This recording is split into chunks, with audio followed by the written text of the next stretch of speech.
Okay, then our value chain analysis. If you look at the market today, then the market today is more competitive compared to it used to be in the past. तो अब जो पहले देखिए organisations जो चलती थी उनके दरमियान मुकाबला होता था प्रोडक्शन का।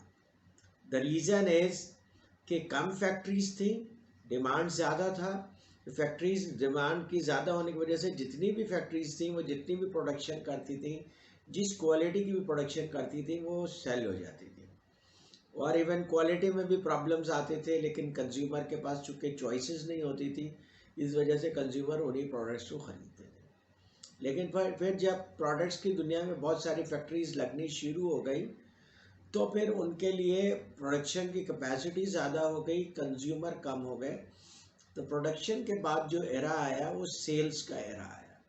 सेल्समैन मार्केट में जाते थे, अपनी प्रोडक्ट्स सेल करते थे, और जिस ऑर्गेनाइजेशन के सेल्समैन अच्छे होते थे वो अपनी प्रोडक्ट्स सेल कर लेते थे। फिर सेल्स के बाद भी जब कस्टमर्स ने रिजेक्ट करना शुरू किया प्रोडक्ट्स को, तो मार्केटिंग का ज़माना आया। वो पहला वक्त था कि जब जो है कंज्यूमर को सुना गया, समझा गया कि कंज्यूमर की नीड क्या है, और कंज्यूमर की नीड के मुताबिक उनको प्रोडक्ट्स बना करके दिए गए। तो ये मार्केटिंग का एरा था। फिर मार्केटिंग का एरा भी ख़त्म हो गया, ठीक है वो। और मार्केटिंग के एरा के बाद अब आ गया सप्लाई चेन का एरा। अब जो ऑर्गेनाइजेशंस में कंपटीशन है वो है supply chain to supply chain. Everybody knows कि टोयोटा कैसी गाड़ी बनाती है और सिटी की गाड़ी कैसी होती है, या एप्पल मोबाइल कैसा है और सैमसंग मोबाइल कैसा है, क्योंकि आपको lot of reviews are available on the internet. आपके फ्रेंड्स हैं जो एक दूसरे को रिकमेंड करते हैं, उनकी स्टार रेटिंग्स होती हैं जिससे पता चलता है कि प्रोडक्ट किस किस्म की है। जब आप ऑनलाइन परचेजिंग करने जाते हैं तो आप ये सारी चीज़ें देखते हैं। अब जो कंपटीशन है वो है वैल्यू चेन का। वैल्यू चेन का मतलब ये है कि एक्सेप्टेबल क्वालिटी ऑफ प्रोडक्ट आप कस्टमर्स को प्रोवाइड करें एट द लोएस्ट कॉस्ट। तो इसीलिए आप देखें कि मैकडोनल्ड अमेरिका का सबसे लो कॉस्ट प्रोडक्ट नहीं है, बल्कि सबसे low cost best value product है। You get clean, neat and clean pizza, और उसके साथ कोल्ड ड्रिंक, और अगर कॉफ़ी पीना चाहते हैं तो कॉफ़ी, उसके साथ चिप्स, जो भी ये सारी चीज़ें आपको मिल जाती हैं at a very reasonable price. और वो इस वजह से मैनेज कर पा रहे हैं कि वो पूरे वैल्यू चेन को कंट्रोल कर रहे हैं। यानी चिकन, पोटैटो ग्रो कर रहे हैं या उसके लिए वो ब्रेड बना रहे हैं, उन सब को वो शुरू से कंट्रोल करके जब फिनिश गुड्स में कन्वर्ट करते हैं, यानी उसको एडिबल फॉर्म में लाते हैं, तो वहाँ तक के सारे वैल्यू को वो कंट्रोल कर रहे हैं। उसकी वजह से जितनी भी दरमियान में वेस्टेज हो रही है, या क्या कहते हैं ऐसा प्रोसेस हो रहा है जिससे कस्टमर के लिए कोई वैल्यू एडिशन नहीं हो रही, उसको एलिमिनेट कर रहे हैं। और उस एलिमिनेशन के नतीजे में कस्टमर को बेस्ट वैल्यू प्रोडक्ट प्रोवाइड कर रहे हैं। तो this is called value chain analysis. आपको पता है कि यूनिलीवर का सख्त कंपटीशन है इस वक्त मार्केट में, पीएनजी के साथ, जुल्फ़िकार इंडस्ट्रीज़ के साथ, और भी एक दो इंडस्ट्रीज के साथ उनका कंपटीशन है। यूनिलीवर का एंग्रो के साथ भी कंपटीशन है आइसक्रीम के मार्केट में। तो डिफरेंट मार्केट्स में उनका डिफरेंट कॉम्पिटिटर्स मौजूद हैं। अच्छा, इन कॉम्पिटिटर्स में कोई भी अफोर्ड नहीं कर सकता कि अपनी प्रोडक्ट की प्राइस को बहुत ज़्यादा हाई कर दे। रीज़न इज़ कि अगर ये प्राइस को हाई करते हैं तो डिस्पाइट देयर ब्रांड वैल्यू लोग स्विच कर जाते हैं कॉम्पिटिटर प्रोडक्ट के ऊपर। क्योंकि detergent is a detergent, soap is a soap, shampoo is a shampoo. अब इनके मुतालिक लोगों का ख्याल ये है कि शैम्पू यूनिलीवर भी अच्छा बनाता है, पीएनजी भी अच्छा बनाता है। हो सकता है कि कुछ लोगों को परसेप्शन हो कि पीएनजी थोड़ा ज़्यादा अच्छा बनाता है। अगर थोड़ा ज़्यादा अच्छा बनाता है तो पीएनजी के शैम्पू को वो 10-20 रुपीज़ ज़्यादा पे कर देंगे यूनिलीवर से। लेकिन अगर यूनिलीवर का शैम्पू 200 रुपीज़ का हो और पीएनजी का शैम्पू 400 रुपीज़ का हो, तो लोग यूनिलीवर का शैम्पू यूज़ करेंगे। और इसी तरीके से अब तीसरा कॉम्पिटिटर भी मार्केट के अंदर मौजूद है, वो दैट इज़ फ्रेंच कॉम्पिटिटर। क्या नाम है उसका? लॉरियल। Yes, L'Oreal. तो L'Oreal is the third competitor जो कि मार्केट में आ गया। अब वो भी अपने प्रोडक्ट्स को मास स्केल में सेल कर रहा है। ये ठीक है कि लॉरियल थोड़ा सा प्रीमियम प्लेस्ड है, उसकी प्राइसेस थोड़ी सी एक्सपेंसिव है, but still it is in the consumer market. तो लॉरियल जैसा प्लेयर भी कोई निश को टारगेट नहीं करेगा, क्योंकि निश को टारगेट करने से वॉल्यूम इतना छोटा होगा कि लॉरियल उससे प्रॉफिटेबिलिटी अर्न नहीं कर सकेगा। लॉरियल भी बेसिकली अप मार्केट प्रोडक्ट है, लेकिन मास मार्केट का प्रोडक्ट है। तो वो भी अपनी प्राइस को थोड़ी सी ज़्यादा बढ़ा सकता है, लेकिन इतना नहीं बढ़ा सकता कि वो यूनिलीवर से और पीएनजी से बहुत आगे निकल जाए। तो इसलिए इन सब का जो फोकस है वो है वैल्यू चेन के ऊपर। वैल्यू चेन के लिए आपको ये देखिए कि आप बताएं कि वैल्यू चेन को अगर आप पूरा आप स्टडी करें तो आप देखें कि सबसे पहले जो वैल्यू चेन के अंदर वी आर ऑन फिगर 6.7, सबसे पहली चीज़ है सप्लायर कॉस्ट। ठीक है, सप्लायर कॉस्ट में रॉ मटेरियल की कॉस्ट भी आ जाती है और फ्यूल की कॉस्ट भी आ जाती है, एनर्जी की भी कॉस्ट आ जाती है, ट्रांसपोर्टेशन की कॉस्ट आ जाती है, ट्रक और कंपोनेंट के पार्ट्स के इंस्पेक्शन, स्टोरिंग, वेयर हाउसिंग, ये सब सप्लायर कॉस्ट में आ जाती है। यानी आपके बैकवर्ड सप्लाई चेन की क्या कॉस्ट है। ज़ाहिर है उसके अंदर ट्रांसपोर्टेशन एक बहुत इंपॉर्टेंट एलिमेंट है, उसके अंदर वेयर हाउसिंग एक बहुत इंपॉर्टेंट एलिमेंट है, रॉ मटेरियल की कॉस्ट खुद एक बहुत इंपॉर्टेंट एलिमेंट है। इसीलिए जापानीज़ ने जस्ट इन टाइम शुरू किया। जस्ट इन टाइम का मतलब ये है कि उनको जिस दिन प्रोडक्शन करनी होती है उसी दिन मॉर्निंग में सप्लायर उनके एक दिन की प्रोडक्शन के लिहाज से रॉ मटेरियल उन्हें सप्लाई करता है। उसकी वजह से एक तो उनकी वेयर हाउसिंग कॉस्ट एलिमिनेट हो जाती है, वेयर हाउसिंग स्टाफ की कॉस्ट एलिमिनेट हो जाती है, यूटिलिटीज़ की कॉस्ट एलिमिनेट हो जाती है, स्पेस की कॉस्ट एलिमिनेट हो जाती है। जापान में स्पेस इज़ एक्सपेंसिव, तो एज ए रिजल्ट वो ज़्यादा बेहतर वैल्यू चेन प्रोड्यूस करते हैं जस्ट इन टाइम की वजह से। फिर उसके बाद प्रोडक्शन कॉस्ट होती है। प्रोडक्शन के अंदर आपका मशीनरी लेआउट है, वो कैसे, वर्कर्स कितना काम कर रहे हैं, यूटिलिटी बिल कितना है, मशीन का चेंज ओवर कितनी देर में करते हैं। या आप अगर फ़र्ज़ कीजिए कि आप सिटी बना रहे हैं, सिटी से हटा करके आप उसी प्लांट के ऊपर अब आप सिविक बनाने जा रहे हैं, तो you need to change certain things on the plant ताकि आप उस पर सिविक बना सकें। तो ये जो चेंज ओवर टाइम होता है that may be 1 day, that may be 3 days, लेकिन अब ऑर्गेनाइजेशंस ने चेंज ओवर को हाफ एन आवर पे कर दिया है या 1 hour पे कर दिया है, क्योंकि ये जो चेंज ओवर टाइम होता है ये आइडल टाइम होता है। इस टाइम के ऊपर आपकी यूटिलिटी बिल भी स्पेंड हो रही होती है, आपके वर्कर्स भी बैठे हुए होते हैं बहुत सारे जो प्रोडक्शन के होते हैं, तो इसलिए और फिर आपका प्रोडक्शन लॉस होता है। तो इसलिए आप चेंज ओवर टाइम को रिड्यूस कर देते हैं ताकि आपका जो फ्लेक्सिबल कर देते हैं ताकि आपकी जो सप्लाई चेन वो जो पूरी वैल्यू चेन है वो आपको ज़्यादा से ज़्यादा वैल्यू दे सके। असल में कस्टमर आपको पैसे इसी बात के देते हैं कि जो आप रॉ मटेरियल ख़रीदते हैं, रॉ मटेरियल ख़रीदने के बाद उसे फिनिश गुड्स में कन्वर्ट करके यूटिलिटी के काबिल बनाते हैं, तो उसकी वैल्यू क्या है, उस वैल्यू के ऊपर कस्टमर आपको प्राइस पे करता है। और चूँकि अब कंपटीशन ज़्यादा है तो that value addition you have to do at the lowest possible cost without compromising on the quality। फिर जब आप प्रोडक्शन कर लेते हैं then you have distribution cost. Distribution cost के अंदर आप उस प्रोडक्ट को मार्केट में लेकर के जाते हैं, डिस्ट्रीब्यूटर को देते हैं, उसकी वेयर हाउसिंग कॉस्ट है, लोडिंग की कॉस्ट है, फिर सब शिपिंग की कॉस्ट है, उसके अलावा पर्सनल की कॉस्ट है, ट्रकिंग की कॉस्ट है, फ्यूल की कॉस्ट है, ये सारी चीज़ें जो है डिस्ट्रीब्यूशन कॉस्ट में आती है। तो अगर आप तो फुल ट्रक लोड भेज रहे हैं तो आपकी डिस्ट्रीब्यूशन की कॉस्ट कम होगी, लेकिन अगर आप कस्टमर के डिमांड को प्रॉपर तरीके से मैनेज नहीं कर रहे हैं तो आप पार्शियल लोड भी भेज रहे होते हैं। जब आप पार्शियल लोड भेज रहे होते हैं तो आपकी सप्लाई चेन की कॉस्ट बढ़ जाती है। या ये कि आपने प्रोडक्ट तो बना लिया, लेकिन अब प्रोडक्ट बनाने के बाद आपका इतना लेट हो गया है कि अगर आप उसको बाई सी भेजेंगे तो you will be facing penalty. उस पेनल्टी से बचने के लिए बाई एयर भेजते, बाई एयर भेजने से आपकी कॉस्ट बढ़ जाती है, वैल्यू चेन की कॉस्ट बढ़ गई। तो आपने वैल्यू चेन को इस तरीके से प्लान करना है कि हर स्टेज के ऊपर मिनिमम कॉस्ट इन्वॉल्व हो, सो दैट जब वो एंड यूज़र के पास जाए तो you get good margin and end user gets good price. ये वैल्यू चेन कॉन्सेप्ट का मकसद है। और इसके अंदर एक बड़ा इंपॉर्टेंट जैपनीज कॉन्सेप्ट है, उसको कहते हैं मूदा।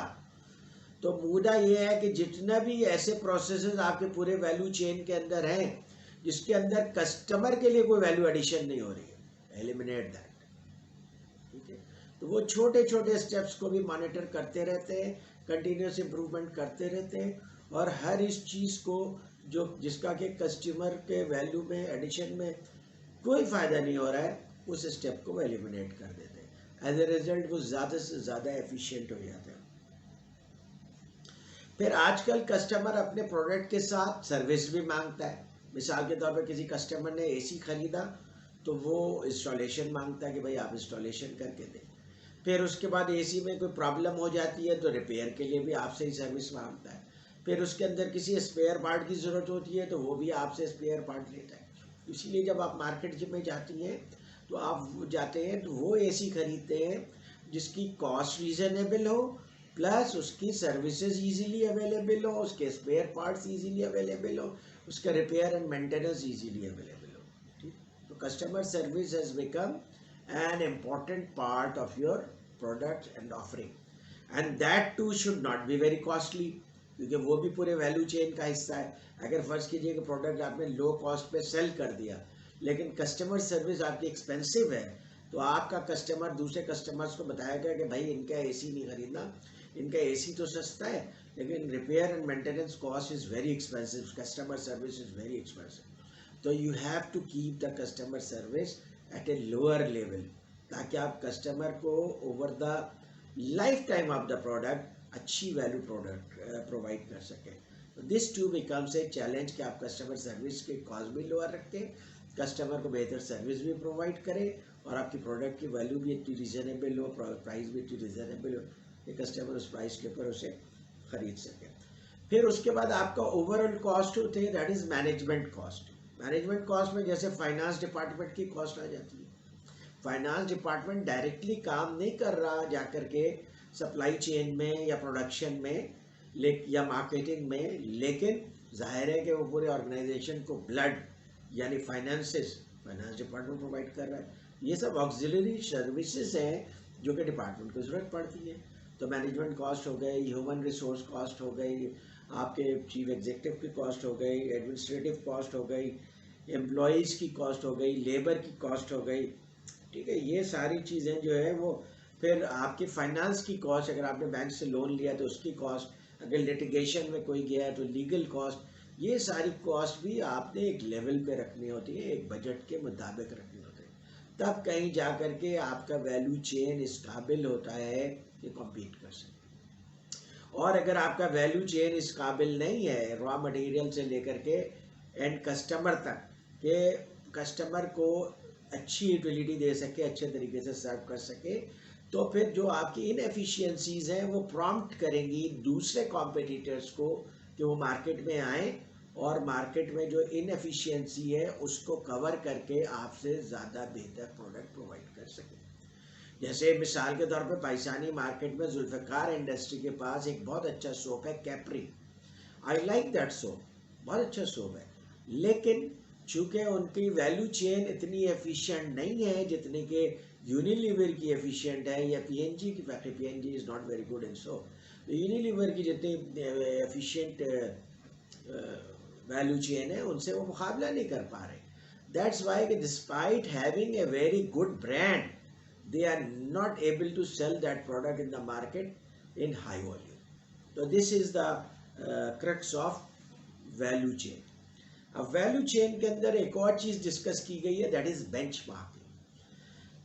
देखिए, आप जिस इंडस्ट्री में काम करते हैं उसमें कुछ प्रैक्टिसेस होते हैं, आपके कॉम्पिटिटर्स किसी चीज़ के प्रैक्टिस में बहुत अच्छे हो सकते हैं, तो आप कहते हैं कि भाई हमारा कॉम्पिटिटर ये काम बहुत अच्छा कर रहा है, तो हम ये कोशिश करें कि जो काम वो अच्छा कर रहा है हमसे, हम उसके मुताबिक करने लग जाएं, उसके लेवल पे चले जाएं। That is called benchmarking. जैसे आपकी क्लास में टॉपर है, तो टॉपर जो है वो आपका हर सेमेस्टर में ए ग्रेड ले रहे हैं।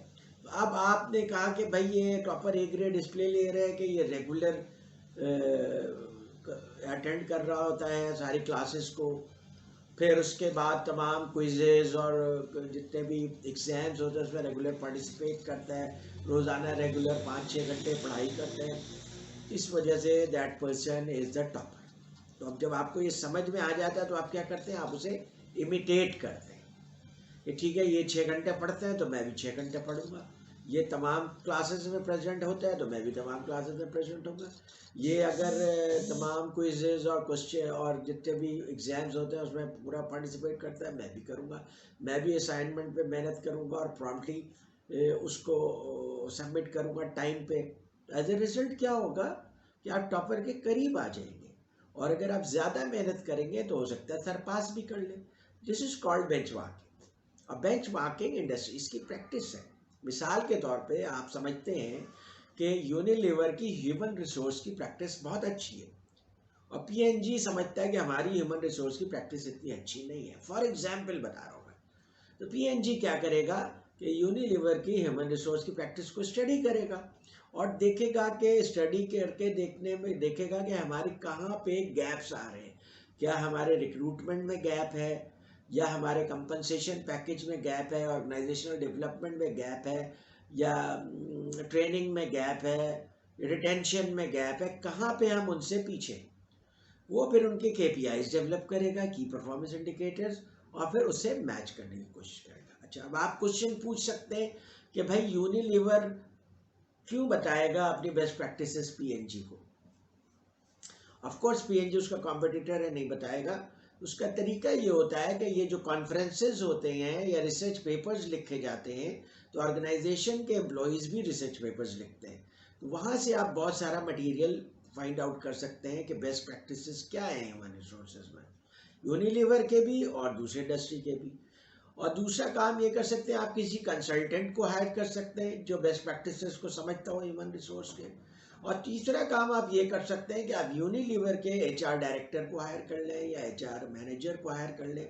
उसको पता होगा कि यूनिलीवर में प्रैक्टिसेस क्या होती हैं, और वो आपके यहाँ आकर के उसको इम्प्लीमेंट कर सकता है। इस तरीके से आप गैप को फिल करते हैं और बेंच मार्किंग करके आप बेस्ट प्रैक्टिसेस के करीब आ सकते हैं।